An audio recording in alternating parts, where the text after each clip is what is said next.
Everybody, welcome back in कालेरा classes. आज की क्लास का हमारा टॉपिक है उत्तक तंत्र टिश्यू सिस्टम। कोई उच्च श्रेणी के जो पादप है हायर प्लांट्स, उनमें किसी विशेष फंक्शन कार्य को करने के लिए उत्तक एक इकाई यूनिट के रूप में कार्य करते हैं। इन जो टिश्यू है उत्तकों का, वह एक सिमिलर समान ओरिजिन होता है। ये उत्तक एक उत्तक तंत्र का निर्माण करते हैं। साक्स नामक जर्मन वैज्ञानिक ने इन उत्तकों की स्ट्रक्चर, संरचना, स्थिति और आकार की मोर्फोलॉजी के आधार पर उत्तक तंत्र को 3 भागों में बांटा है। Epidermal tissue system, first one is epidermal tissue system, second ground tissue system, third is vascular tissue system. अधिचर्मी उत्तक तंत्र, ग्राउंड टिश्यू सिस्टम भरण उत्तक तंत्र, सवन या फिर वाहिनी कंडक्टिव टिश्यू सिस्टम। जो एपिडर्मल टिश्यू सिस्टम है, इसका ओरिजिन डर्मेटोजन से होता है, त्वचाजन से, डर्मेटोजन से ये निर्मित होता है। जो ग्राउंड टिश्यू सिस्टम है, यह पेरिब्लेम से निर्मित होता है, वल्कटजन से। तो थर्ड है वेस्कुलर टिश्यू सिस्टम, यह प्लीरोम से निर्मित होता है, रंगजन से निर्मित होता है। जो एंस्टीन नामक साइंटिस्ट है, उन्होंने एक हिस्टोजन थ्योरी, उत्तकजन सिद्धांत दिया है, जिसके अनुसार जो उत्तकजन है वह 3 परतों का बना होता है। पहली है डर्मेटोजन, यह सबसे बाहरी परत है जो एक परतीय होती है, जिससे एपिडर्मल टिश्यू सिस्टम का निर्माण होता है। दूसरी जो परत है पेरिब्लेम वल्कुटजन, यह कई परतों की बनी होती है, जिसके द्वारा कोर्टिकल टिश्यू सिस्टम का निर्माण होता है। और तीसरी जो परत है, जो सबसे नीचे का भाग है, केंद्रीय भाग, पेरिब्लेम के नीचे का भाग प्लीरोम रंगजन, यह केंद्रीय सेंट्रल मास है, जिसके द्वारा रंगजन का निर्माण होता है। तो ये हमने इसकी बात की कि इनका निर्माण कैसे होता है। सबसे पहले बात करते हैं एपिडर्मल टिश्यू सिस्टम की। जो एपिडर्मल टिश्यू सिस्टम है, इसमें कौन सी संरचनाएं हैं? इनमें एपिडर्मिस अधिचरम, एपिब्लेमा मूलीय त्वचा, क्यूटिकल उपत्वचा, स्टोमेटा रंध्र, रूट हेयर मूलरोम और ट्राइकोम है। जैसे एक एक को देखते हैं हम। एपिडर्मिस है अधिचरम, यह सबसे बाहरी एक परतीय सतह होती है। यह ज्यादातर प्राय मूर्धूत की कोशिकाओं की एक परतीय होती है। कुछ जो प्लांट है, जीरोफिटिक प्लांट्स है, फाइकस, बरगद, नेरियम, कनेर, इनमें यह बहुपर्तीय होती है। जो एपिडर्मिस है, इसके ऊपर क्यूटिकल की परत पाई जाती है, उपत्वचा की परत पाई जाती है। यह उपत्वचा इसमें से जल की हानि होने से बचाती है। और जो और भी संरचनाएं हैं, जैसे एपिब्लेमा मूलीय त्वचा, जो रूट है, रूट के अंदर सबसे बाहर की तरफ एपिब्लेमा मूलीय त्वचा पाई जाती है। यह भी मजबूत की कोशिकाओं की मिलकर बनी होती है एपिब्लेमा। जो रूट होती है, उनमें जो सबसे बाहरी परत है एपिडर्मिस अधिचरम, वह क्या नष्ट हो जाती है, घर्षण के द्वारा नष्ट हो जाती है। तो उसके स्थान पर वल्कुट की जो सबसे ऊपर वाली परत की कोशिकाएं हैं, वह इसका स्थान ले लेती है और एपिब्लेमा बनाती है, मूलीय त्वचा बनाती है। यह एपिब्लेमा है। इसके बाद में क्यूटिकल की बात करें तो क्यूटिकल अभी हमने बात की कि यह जल की हानि है उसके होने से बचाता है। नेक्स्ट है रंध्र, स्टोमेटा है, उसके द्वारा गैसों का एक्सचेंज होता है और इसके साथ ही इसमें से ट्रांसपीरेशन है वो भी होता है, वाष्पोत्सर्जन भी होता है। ट्राइकोम है, वह एपिडर्मिस जो अधिचरम है, बाहरी अधिचरम, उसके ऊपर जो प्रवर्ध है, एक्सटेंशन है, एक तरह से लगी होती है ट्राइकोम मुख्यतः मल्टीसेल्यूलर बहुकोशिकीय संरचनाएं होती है। खासकर पर्वत सूट के अंदर यह है बहुपर्तीय, ट्राइकोम है बहुकोशिकीय। ट्राइकोम है, यह जल की हानि को कम करने का कार्य करती है। इसके साथ ही यह सीड बीजों के डिस्पर्सल प्रकीर्णन में सहायता करती है और साथ में सुरक्षा का काम करती है। और इसमें एक और है रूट हेयर मूलरोम। रूट हेयर है, यह मोस्टली एक कोशिकीय यूनिसेल्यूलर होते हैं। यह भी 12 त्वचा एपिडर्मिस के दीर्घीकरण एक्सटेंशन से बनते हैं। मूलरोम है, रूट हेयर है, यह जल और वाटर और मिनरल्स का अवशोषण करने का कार्य करते हैं। और दूसरा यह है पादप शरीर को मृदा में जो डेवलप स्थापित करने का कार्य करते हैं। इस तरह से ये एपिडर्मल टिश्यू सिस्टम। दूसरा है ग्राउंड टिश्यू सिस्टम, भरण उत्तक तंत्र। भरण उत्तक तंत्र पेरिब्लेम वल्कुटजन से निर्मित होता है। इसमें बात करें तो ग्राउंड टिश्यू सिस्टम है, यह सबसे बड़ा उत्तक तंत्र है। इस ग्राउंड टिश्यू सिस्टम को आधारभूत या मौलिक फंडामेंटल टिश्यू सिस्टम कहा जाता है। फंडामेंटल टिश्यू सिस्टम है वह है ग्राउंड टिश्यू सिस्टम। और जब ऊतक की बात करें तो ऊतकों में सबसे जो आधारभूत या जो फंडामेंटल टिश्यू है वह है पेरेन्काइमा, मर्दूतक ऊतक, वह आधारभूत ऊतक है। और सब आधारभूत ऊतक तंत्र है वह भरण ऊतक तंत्र है। भरण ऊतक तंत्र में हाइपोडर्मिस अधस्तर, कोर्टेक्स, एंडोडर्मिस पेरिसाइकल, पित्त, मज्जा, मेडुलरी रेज, इन सब से मिलकर यह ग्राउंड टिश्यू सिस्टम बना होता है। जब लीफ की बात करें, पत्तियों की बात करें, तो पत्तियों के ग्राउंड टिश्यू सिस्टम के अंदर मेसोफिल पाई जाती है, पर्णमध्योतक पाई जाती है। यह मेसोफिल है वह मोनोकोट, जो प्लांट मोनोकोट की जो लीफ है, मोनोकोट लीफ के अंदर स्पंजी का ही पाया जाता है, जबकि डाइकोट के अंदर पेलिसाइड पेरेन्काइमा और स्पंजी पेरेन्काइमा, खंभ मर्दूतक और स्पंज मर्दूतक का बना होता है। पहली संरचना हाइपोडर्मिस अधस्तर।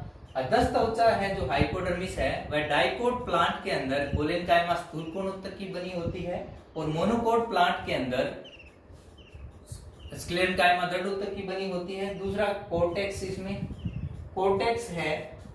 और तीसरा अंतःस्त्वचा।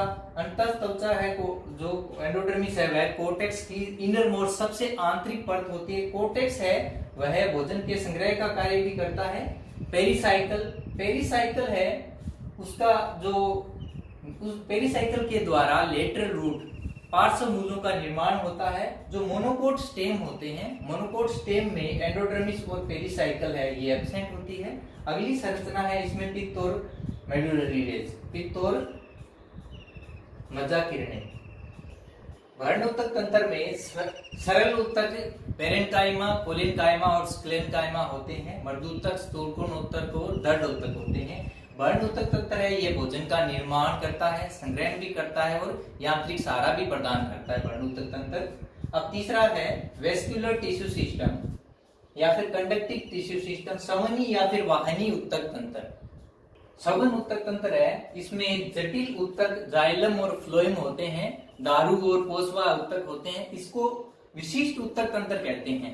यह भी आगे तीन भाग है इसके, रेडियल अरिये, कॉन्जॉइंट संयुक्त और कॉन्सेंट्रिक सेकेंडरी, जो उनके अवयवों की स्थिति के आधार पे तीन भाग है। सबसे पहले हम प्राथमिक जाइलम के प्रकार देखते हैं। प्राथमिक जाइलम के विकास के प्रकार के आधार पर तीन प्रकार के हैं। पहला है अपकेंद्री सेंट्रीफ्यूगल। सेंट्रीफ्यूगल के अंदर जो प्रोटोजाइलम है आदि दारू वह केंद्र के पास या केंद्र के समीप होता है, तथा जो मेटाजाइलम है अनुदारू यह परिधि की तरफ पेरिसाइकल है उसकी समीप होता है। और इस प्रकार का जो जाइलम है उसको हम एंडार्क बोलते हैं, वह अंत्य आदिदारुक, एंडार्क अंत्य आदिदारुक प्रकार कहते हैं। इस प्रकार का सेंट्रीफ्यूगल टाइप है वह एंजियोस्पर्म और जिम्नोस्पर्म के स्टेम में पाया जाता है। दूसरा प्रकार है अभिकेंद्री सेंट्रीपिटल। सेंट्रीपिटल के अंदर जो प्रोटोजाइलम और मेटाजाइलम है उनमें जो मेटाजाइलम है वह केंद्र की तरफ होता है, और प्रोटोजाइलम है वह परिधि जो पेरिसाइकल है इसकी परिधि की तरफ होता है। और इसमें प्रोटोजाइलम से मेटाजाइलम की तरफ इस तरह, मेटाजाइलम केंद्र की तरफ और प्रोटोजाइलम परिधि की तरफ होता है। यह प्रकार है, इसमें जाइलम है वह एक्सार्क, वह आदिदारुक प्रकार का होता है। और इसका उदाहरण है रूट्स में जो एक्सार्क प्रकार का जाइलम पाया जाता है इस तरह से। तीसरा जो प्रकार है अपकेंद्री व अभिकेंद्री, यह फर्न के जो राइजोम है भूमिगत जो स्टेम जिसको बोलते हैं उनमें पाया जाता है। इसके अंदर जो प्रोटोजाइलम है आदिदारू वह चारों तरफ से मेटाजाइलम के द्वारा घिरा हुआ रहता है। केंद्र के अंदर प्रोटोजाइलम पाया जाता है और इसके चारों तरफ है वह मेटाजाइलम पाया जाता है अपकेंद्री व विकेंद्री में। एग्जाम्पल था फंड का राइजोम। ये थे प्राथमिक जाइलम के विकास के प्रकार। अब हम वेस्कुलर बंडल या वेस्कुलर टिश्यू सिस्टम के बारे में देखते हैं। संवहन पुलों में जाइलम और फ्लोएम है वो मिलके बनते हैं, उनसे संवहन पुल बनते हैं। संवहन पुल में एदा या कैम्बियम उपस्थित या फिर अनुपस्थित हो सकती है। जो वेस्कुलर बंडल है उनके अंदर अवयवों की उपस्थिति के आधार पर ये 3 प्रकार के होते हैं, 3 भागों में बांटा जाता है इनको। पहला है प्रकार रेडियल अरीय, दूसरा कॉन्जॉइंट संयुक्त और तीसरा प्रकार है कॉन्सेंट्रिक सेकेंडरी। पहले प्रकार की बात करते हैं अरीय संवहनकुल, अरीय वेस्कुलर बंडल। इसके अंदर हम देखते हैं कि जो अरीय जो संवहन बंडल है उसके अंदर जो जाइलम और फ्लोएम है वह एकांतर क्रम में पाए जाते हैं। जाइलम और फ्लोएम है वह अलग अलग त्रिज्याओं पर, अलग अलग रेडियस पर पाए जाते हैं। जाइलम फ्लोएम इस तरह से अल्टरनेट सीक्वेंस के अंदर जाइलम और फ्लोएम पाए जाते हैं। जो ये अरीय वेस्कुलर बंडल है यह एक्सार्क बाह्य आदिदारुक प्रकार का होता है, एक्सार्क प्रकार का होता है ये। इसके अंदर जो डाइकोट है उसके अंदर वेस्कुलर बंडल है वह 2 से 6 पाए जाते हैं वेस्कुलर बंडल। मोनोकोट्स है उसमें 6 से अधिक वेस्कुलर बंडल पाए जाते हैं। ये ज्यादातर रूट्स के अंदर पाया जाता है। कुछ अपवाद है इसके, जैसे रेफिनस, मूली, कैरेट, गाजर, सलजम। इसके अंदर जो संवहन बंडल है वेस्कुलर बंडल वह संयुक्त और सहपार्श्विक बाइकोलेटरल प्रकार के पाए जाते हैं। दूसरा जो इसमें प्रकार है कॉन्जॉइंट संयुक्त प्रकार है। इसके अंदर जाइलम और फ्लोएम है वह दोनों एक ही त्रिज्या, एक ही रेडियस के ऊपर पाए जाते हैं, इसको संयुक्त बोलते हैं। और जब जाइलम है वो अंदर की तरफ और फ्लोएम है वह परिधि की तरफ पाया जाता है तो उसको समपार्श्विक कोलेटरल कॉन्जॉइंट वेस्कुलर बंडल कहते हैं। ये जो पहला प्रकार है कोलेटरल, इसको 2 भागों में आगे बांटा गया है, ओपन और क्लोज्ड। जब जाइलम और फ्लोएम के बीच में कैम्बियम की रिंग पाई जाती है, केधा की बल्ले पाई जाती है, तब तो उसको ओपन या खुला या वर्दी प्रकार कहते हैं। यह डाइकोट और जिम्नोस्पर्म के जो स्टेम है उसके अंदर पाया जाता है। और अगर जाइलम और फ्लोएम के बीच में कैम्बियम की रिंग नहीं होती तो उसको क्लोज्ड या अवर्दी प्रकार कहते हैं। यह मोनोकोट स्टेम के अंदर पाया जाता है। इसके बाद में बात करते हैं दूसरा इसका प्रकार कॉन्जॉइंट संयुक्त का, बाइकोलेटरल या समद्विपार्श्विक। जो समद्विपार्श्विक है उसके अंदर जाइलम है उसके दोनों तरफ फ्लोएम पाया जाता है। ये जाइलम है, इस जाइलम के दोनों तरफ फ्लोएम पाया जाता है, आउटर फ्लोएम और इनर फ्लोएम पाया जाता है। तो कहने का मतलब ये है कि जाइलम है उसके दोनों तरफ कैम्बियम की एदा पाई जाती है, कैम्बियम की रिंग पाई जाती है, आउटर कैम्बियम और इनर कैम्बियम। इसमें से जो आउटर कैम्बियम है वह ज्यादा एक्टिव उसके लिए रहती है और यह भी एंडार्क प्रकार का होता है।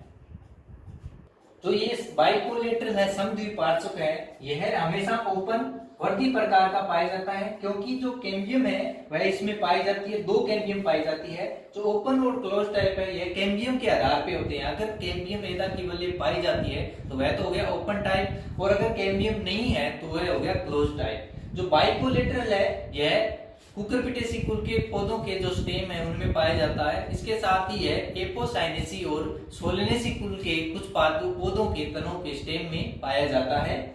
ये हो गया बाइकोलेटरल प्रकार। अब इसका तीसरा प्रकार है कॉन्सेंट्रिक सेकेंडरी प्रकार। यह जो कॉन्सेंट्रिक सेकेंडरी है यह हमेशा क्लोज रहता है, हमेशा बंद रहता है, अवर्दी प्रकार का है। यह भी 2 भाग है, जाइलम केंद्री और फ्लोएम केंद्री। क्या है कॉन्सेंट्री? इसके अंदर जाइलम और फ्लोएम आपस में एक दूसरे को घेरे रहते हैं, या तो जाइलम अंदर की तरफ होगा या फ्लोएम अंदर की तरफ होगा। इसके आधार पे ये 2 प्रकार के हैं। पहला है सेकेंडरी जाइलम केंद्री, एम्फिक्राइबल या हेड्रोसेंट्रिक। इसके अंदर जाइलम का जो परिवर्तन है वह अपकेंद्री और अभिकेंद्री दोनों प्रकार से होता है, जिसमें प्रोटोजाइलम केंद्र में होता है और उसके बाहर की तरफ मेटाजाइलम होता है। इसमें जाइलम है वह मिजार मध्य आदिदारुक प्रकार का होता है। इस तरह से इसमें केंद्र के अंदर जाइलम है, इसको बाहर से फ्लोएम ने घेरा हुआ है चारों तरफ से, ये हो गया जाइलम केंद्री। इस प्रकार के जो वेस्कुलर बंडल है सेकेंडरी जो जाइलम केंद्री या एम्फिक्राइबल के, यह फन के जो राइजोम है उसमें पाए जाते हैं। दूसरा जो प्रकार है वह है एम्फीवेसल या लेप्टोसेंट्रिक फ्लोएम केंद्री। इसमें फ्लोएम है वह केंद्र में होता है और फ्लोएम को चारों ओर से जाइलम है वह घेरे हुए रहता है। यह प्रकार है। इस प्रकार के अंदर एंडार्क अंत्य आदिदर प्रकार का जाइलम पाया जाता है और इसके उदाहरण है ड्रेसिना, यक्का, एलोय और अगेव, ये इसके उदाहरण है। ये इस प्रकार से हमने वेस्कुलर टिश्यू सिस्टम को पढ़ा। ये टिश्यू सिस्टम का टॉपिक है हमारा, ये कंप्लीट हुआ। धन्यवाद।